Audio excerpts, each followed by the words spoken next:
House of the dragon second season episode 2 అయితే ఈ రోజు డ్రాప్ అయింది. ఓవరాల్ గా మైండ్ బ్లోయింగ్ ఎపిసోడ్ అయితే అస్సలు కాదు. అండ్ ఈవెంట్స్ లోకి వెళ్లే ముందు జర షో ఆఫ్ దింగుదాం. ఈ బుక్ వచ్చేసి the rise of the dragon, అంటే ఇది ఒక ఇలిస్ట్రేషన్ వర్షన్ అన్నమాట.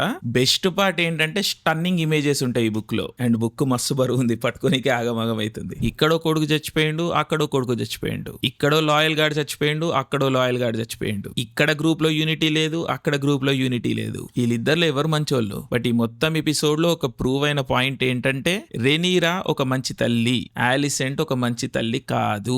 ఏగోన్ గాడు కూర్చొని ఏడుస్తా ఉంటాడు, కానీ ఆలిసెంట్ వెళ్ళి ఆడిని ఓదార్చదు. ఏమాండ్ గాడు ఒక ప్రాస్టిట్యూట్ ఒళ్ళో పడుకొని సెక్స్ చేయడు, తల్లి ఒళ్ళో పడుకున్న బిడ్డలాగా ఆడి బాధలు కన్ఫ్యూజ్ చేసుకుంటా ఉంటాడు. ఇద్దరు కొడుకులు ఒక కూతురు చాలా బాధలో ఉన్నారు, తల్లి ప్రేమను మిస్ అవుతున్నారు. మరి ఆ టైంలో తల్లి ఏం చేస్తా ఉంటది?